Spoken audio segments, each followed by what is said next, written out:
Hello everyone and welcome back to another episode of Drue Crime. I'm your host Drue, and on this episode I will be covering the unexplainable disappearance of Brian Shaffer. Now Brian's case is an unsolved missing persons case, and this story has definitely left me completely stumped on what may have happened to Brian. Brian was a second-year college med student at The Ohio State University who went missing after 1:57 a.m. on April 1st, 2006 in Columbus, Ohio, and Brian was last seen on surveillance camera out front of a college bar called the Ugly Tuna Saloona, which was located about 6 blocks from where Brian had lived off of campus at the time. Brian's night would start out like any other college kid getting ready to leave for spring break, but unfortunately would not be the start of the spring break that Brian or his loved ones were ever hoping for. This disappearance story basically comes down to a guy walking into a bar, and then we don't know for sure if he ever walked out.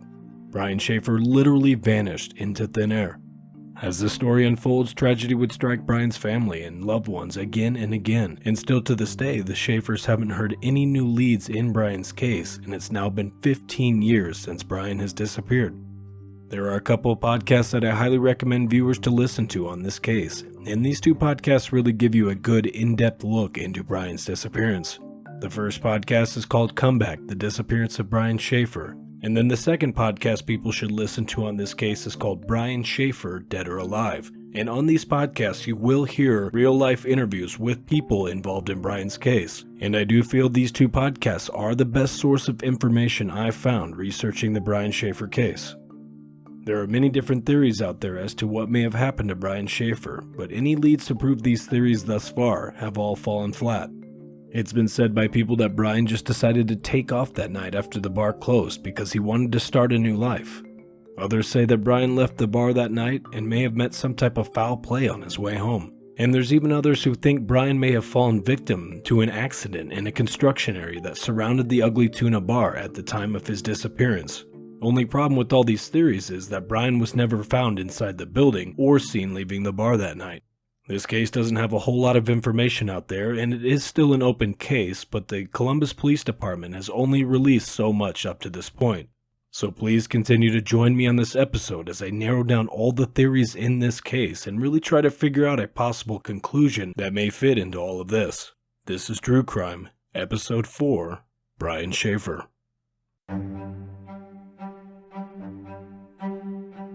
Remorse for what? You people have done everything in the world to me.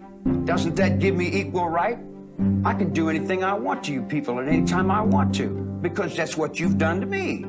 If you spit in my face and smack me in the mouth and throw me in solitary confinement for nothing, what do you think's gonna happen when I get out of here?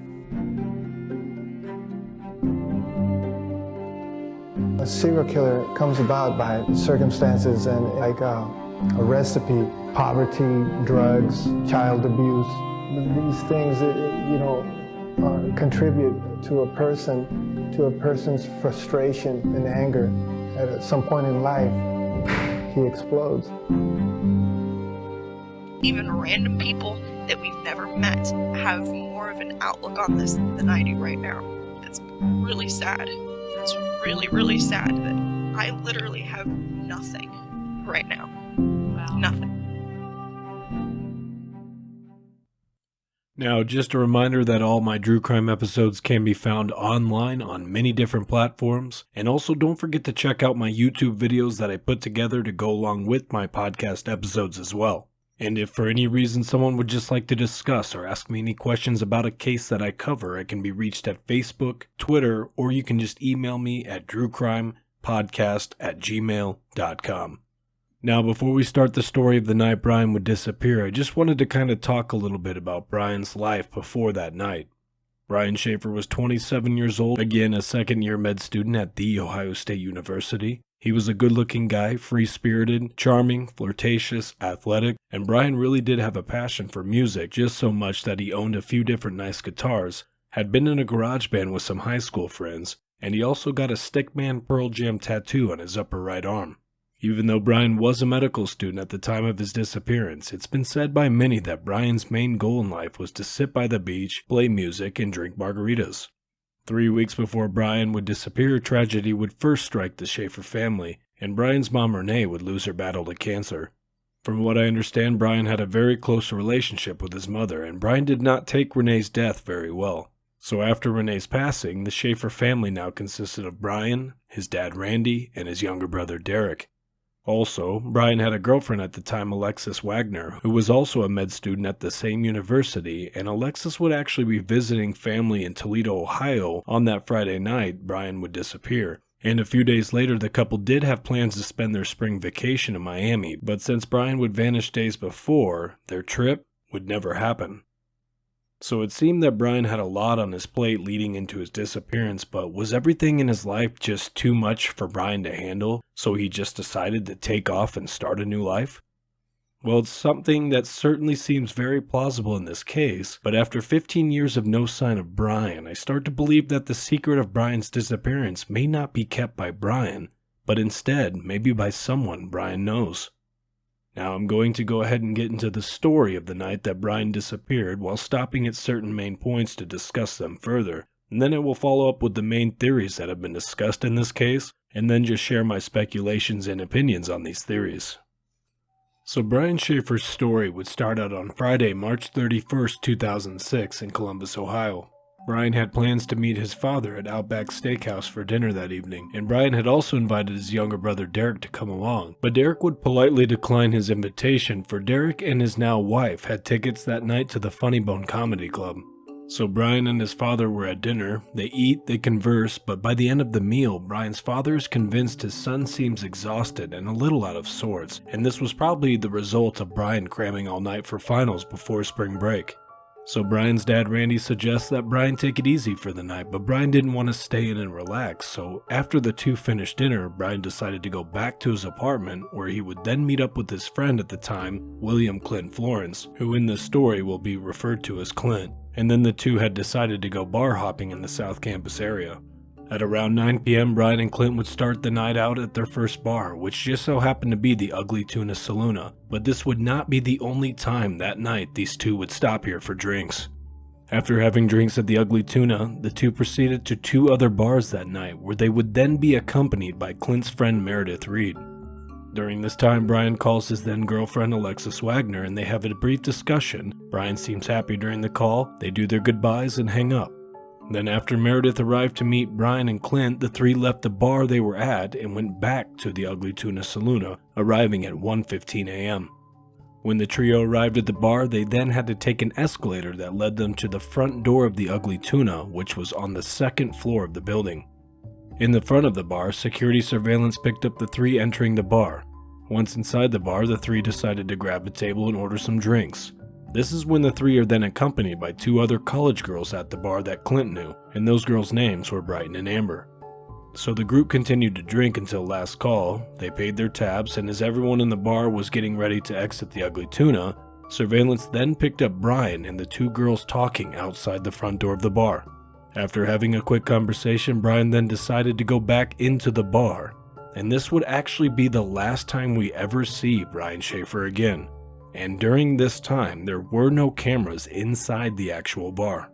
Just moments after Brian went back into the bar, at 2 a.m., friends Clint and Meredith then came outside of the Ugly Tuna, and with no sign of Brian anywhere, Meredith called Brian's phone, which then went to voicemail, and Meredith left a message asking, "Where are you?" Well, after Brian hadn't responded, Meredith and Clint waited a few more moments, and then the two decided Brian had just left, so they walked back to the parking garage where Meredith's car was parked and drove off at 2:09 a.m. At this time, Clint was house sitting for a professor at the university, and this is where Clint and Meredith would stay for the night, and their alibis after the bar would check out. So later the next morning on Saturday, Clint and Meredith would wake up, and Meredith would drive Clint back to his car, which was left at Brian's apartment from the night before. Clint then got into his own car and drove off, while Brian's car still remained in his parking spot at his apartment. Though Brian had disappeared on them the night before, both Meredith and Clint did not physically check to see if Brian was at his apartment that following morning. So I'm just going to stop the story here and talk a little bit more about Clint and Meredith. It's been widely speculated that Clint may know something more about Brian's disappearance, and the main reason for this speculation is later on police would ask Clint to take a polygraph about the night that Brian disappeared, but Clint would decline. I agree with many others in this case that if I were Clint, I would have refused the polygraph as well. Because if Clint fails that polygraph, he now becomes the main suspect, even if he didn't have anything to do with Brian's disappearance. Meredith was also asked to take a polygraph about that night, and she accepted and passed. And at this time, both Meredith and Clint had lawyered up as well. Now, it's been said that on a couple of different occasions that Clint and Brian had gotten into a few arguments with each other at the bar. And on one of the occasions, it was said to be on St. Paddy's Day that same year. And then the other occasion was said to be on the night Brian disappeared. So whether or not these arguments mean anything in this case, there's still certainly some things that Clint did to bring some suspicion towards him, but I personally cannot find anything in this case that says Clint or Meredith had anything to do with Brian's disappearance. Now, getting back to our story, in the meantime, on Saturday afternoon, Brian's girlfriend, Alexis, would call Brian's phone, but no answer. And at this point, Alexis wasn't too worried about Brian, and she thought he may just still be sleeping it off from the night before. But then Sunday slowly approached and still no sign of Brian. So Alexis called Brian's dad Randy to let him know she hadn't heard from Brian, and after no one was able to reach Brian, they filed a missing person report around 7 p.m. with the Columbus Police Department. Then Monday came, and even though Brian was still missing, and like I had said before, Alexis still went to the airport hoping that Brian would show up for the flight to Miami. But when the plane started to board, there was still no sign of Brian anywhere. So after the police had been notified about Brian's disappearance, around 50 officers would scour the streets of Columbus looking for Brian, knocking on doors, checking dumpsters, landfills, riverbanks, and even sewer lines. But once again, still no sign of Brian. A few weeks after Brian had gone missing, Brian's apartment would get broken into, where the thieves would make off with a TV and some DVDs. But what's interesting about the break-in is that the thieves left all of Brian's possessions that had any real value, such as his guitars and jewelry. Also, it was reported that day that 2 other apartments in the same area were broken into. So at the time, it looks like the break-in and Brian's disappearance most likely aren't connected, but I've certainly been wrong before. So as the search for Brian continued, a few months later word had spread about Brian's disappearance, even so much that at a concert in Cincinnati, lead singer for Pearl Jam, Eddie Vedder, brought attention to Brian's disappearance. But dead serious here, this last April, a young man named Brian Shaffer kind of went missing. He looks like he's in his 20s. He's 6'2", real handsome guy, and he's got a Pearl Jam tattoo on his upper right arm. And he's going to med school. You may have heard about this already. If you have, I apologize, but I don't think it would do any harm to bring it again to everybody's attention. If you look into this, it's out there. FindBrianShaffer.com. That's his name, Brian Shaffer. And it feels like he's one of our own. And if you have any information, there is a reward, but you can also remain anonymous by calling Crime Stoppers Ohio. There's information on NBC4, and like I said, he's one of us, and we miss him here tonight, and hopefully we can have a happy ending to this. So with no luck to any possible leads in Brian's disappearance, Brian's girlfriend Alexis would continue to call Brian's phone every day to hear his voice on his voicemail, all the while hoping for an answer from Brian. And then on one day in September, 6 months after Brian's disappearance, Alexis would call Brian's phone, and this time, instead of it going straight to voicemail, Brian's phone would actually start to ring. Unfortunately, Brian would never answer his phone, but this now gave Alexis a possible ray of hope that Brian might be alive somewhere. So Alexis called Randy and her brother to have them call Brian's phone to make sure she just wasn't imagining things, and sure enough, the phone continued to ring that day. Well, it turns out that Brian's phone would ping from a tower close to the town of Hilliard, which is about 11 miles northwest from where Brian was living at the time in Columbus. So after this discovery that Brian's phone may have been turned on, Columbus Police Department investigated the situation, only to come up with an answer that most people still to this day don't entirely agree with. Well, the conclusion that the phone company Singular came up with was that Brian's phone ringing that day was all part of some type of glitch in their system. Therefore, Singular was basically saying that Brian's phone was not turned on by someone, but merely a technical glitch from one of their towers. Well, if it was a glitch in their system, then how did Brian's phone ping for over a month? In my opinion, the cell phone glitch is something that is very plausible, but could have been explained a little bit better, especially since the phone ping had pinged for over a month. Seems like a little bit more than a glitch to me. Also, Brian's phone at the time did not have a GPS system, so it was impossible to tell exactly where Brian's phone would end up. Also, I just want to point out that I found something interesting in researching this cell phone ping. And someone had posted that there was a company called eCycle that started in Hilliard in 2005, and what this company did was recycle mobile phones. So, is it possible Brian's phone somehow made its way to that recycling facility in Hilliard? But if that's the case, why and how did Brian's phone make it out there? And could this be a possible reason for why Brian's cell phone was turned on and never found? So it had been over a year in the search for Brian, and during this time as well, Brian's dad Randy would consistently call the Columbus Police Department for any new information on Brian's case.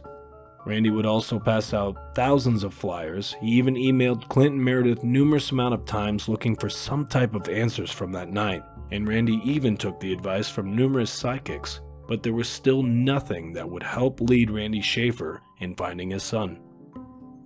Then, in September of 2008, tragedy would strike the Shaffer family yet once again, and this time it would be Brian's dad Randy that would lose his life.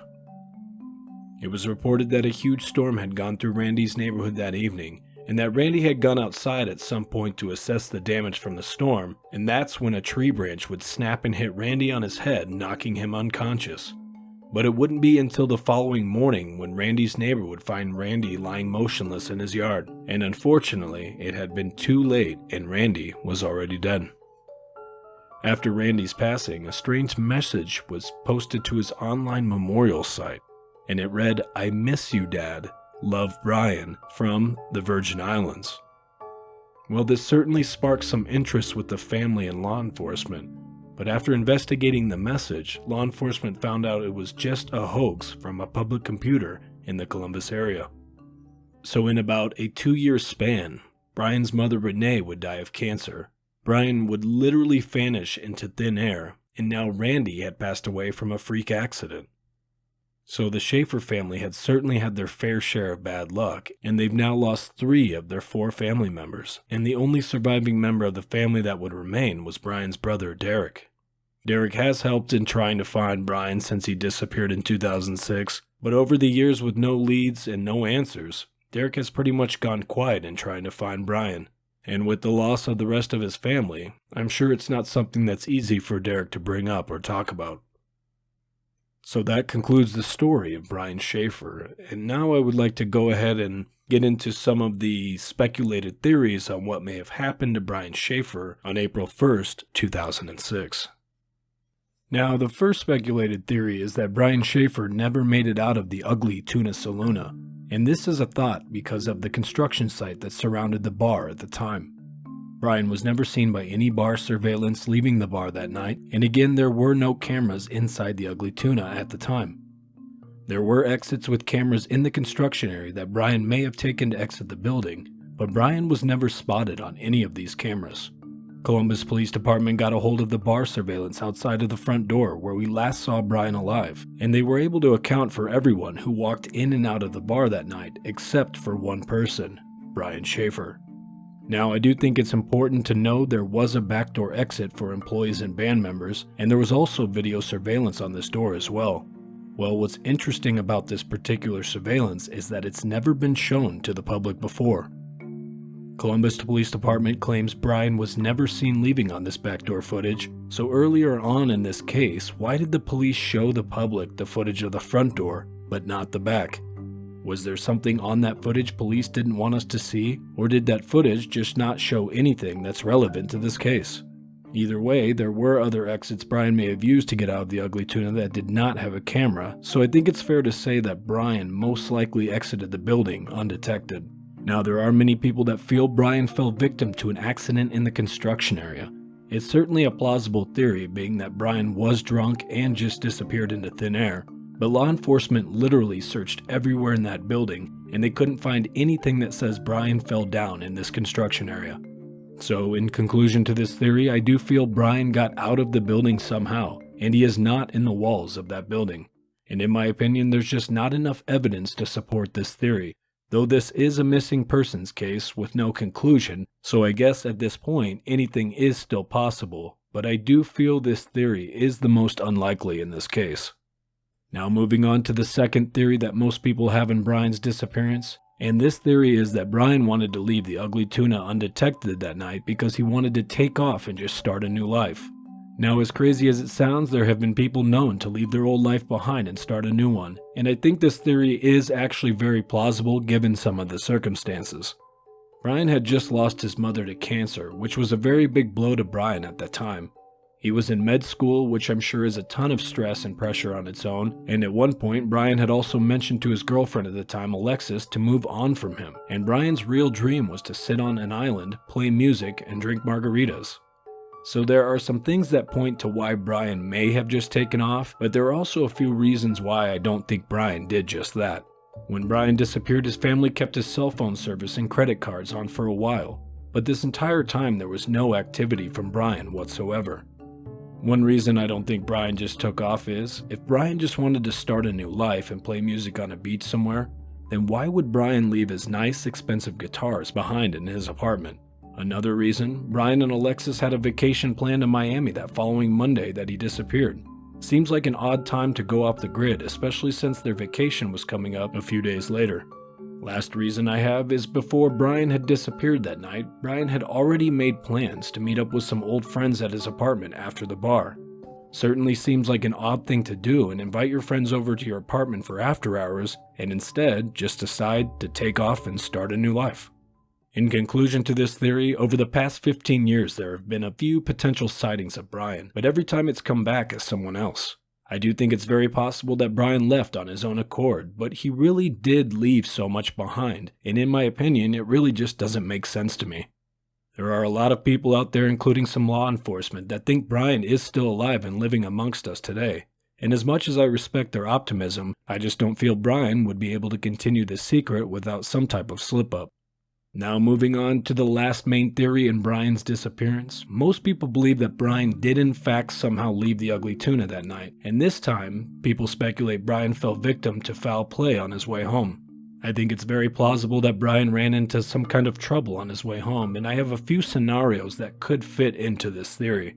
In my first scenario, I have Brian leaving the ugly tuna saloona and headed home, and this is when I think it's possible that Brian became a victim of an accident, such as a hit and run. I think it may have been some type of accident where someone did not have malicious intent in harming Brian, and whoever hit Brian disposed of his body while covering their tracks, and now they've kept a dark secret for the past 15 years. The reason I think this is possible is because Brian's finances were never touched after he vanished, this telling me that it most likely wasn't some type of robbery. Also, Brian's apartment wasn't broken into until weeks after his disappearance, and even then the culprit stole nothing of value. In my second scenario, I have Brian leaving the bar, and I do speculate that it's possible that Brian met foul play resulting from some type of altercation or fight, and things went too far. People that knew Brian said he had a little bit of a smart mouth on him at times, so I do think it's possible he may have mouthed off to someone and things escalated from there, resulting in a fatal injury. Then whoever was responsible for Brian's injuries most likely panicked and decided to dispose of his body, and much like the first scenario, they were able to keep a dark secret for many years. Now for my last scenario on the foul play theory, I again speculate that Brian left the bar, but this time I speculate it's possible that the foul play may have come from someone Brian knew. Now there's nothing out there I could find that points guilt towards anyone Brian knew, but there are a few things I found that could point to money being the reason for Brian's disappearance. When Brian disappeared, he was in line to receive around $20,000 from the insurance money for his mother's death, which Brian would never end up receiving because of his disappearance. The insurance money was split up 3 ways. 50% of the money was awarded to the father Randy, and then the other 50% would be split amongst Brian and his younger brother Derek. Well, it turns out that Randy was not happy about the money being split amongst them, and Randy felt he should have received 100% of the money. No one knew that Brian's mother, Renee, was going to split the money the way she did, but when she found out that Randy had another girlfriend while she was literally lying on her deathbed, Renee then decided to give the 50% of the money to her boys instead of giving Randy 100%. Now, remember, Brian's funds were never touched after he disappeared, and strangely nothing of value was really stolen from his apartment during the break-in, so it starts to make me think if it was foul play, there has to be a reason why, and sometimes following the money is a good place to start. Also, Randy Shaffer did do an interview on a show called Missing Pieces back on October 23, 2007, and I found something interesting Randy said during the interview about the polygraph he took, and I'm going to go ahead and read it to you. Now, the grammar is a little bit off on this transcript, so I'm just going to read it directly from the transcript. Randy states, "So I did a polygraph test. Supposedly police thought this would maybe convince Clint to do one if I did one, but it didn't.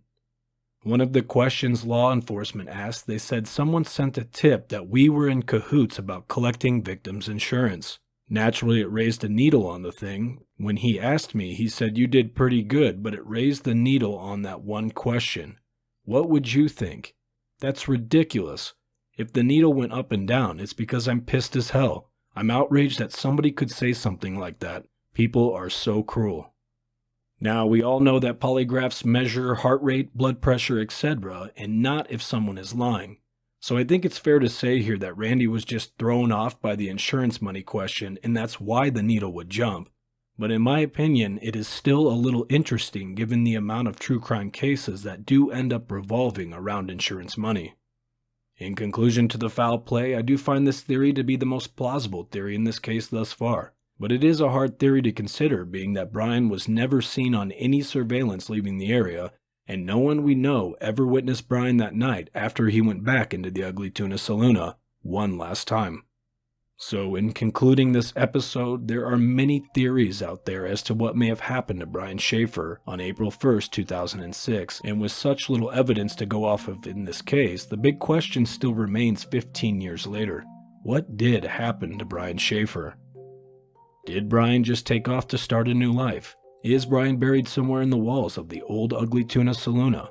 Or did Brian meet some type of foul play on his way home from the bar? I think the secret that has to do with what happened to Brian Shaffer is definitely out there somewhere, and hopefully Brian or someone who knows will come forward one day and give the rest of the Shaffer family some peace and closure in all of this. If Brian is alive today, he would now be 42 years old. Brian is 6'2", he has brown hair, and also has a stickman Pearl Jam tattoo on his upper right arm. Brian has a huge group of great supporters that are still searching for him every day, so if you or anyone you know has any information on Brian Shaffer's disappearance, please contact the Columbus Police Department or the Central Ohio Crime Stoppers to submit your tips. I do want to thank everyone again for tuning into my podcast, and the next case I will be covering is the mysterious disappearance of 9-year-old Asha Drue, who went missing one night on February 14th, 2000, and still to this day a body has never been found and Asha's case still remains unsolved to this day. So again, thank you everyone for listening, and of course my always friendly reminder, love everyone but trust no one. I am your host Drue V, and you've been listening to Drue Crime.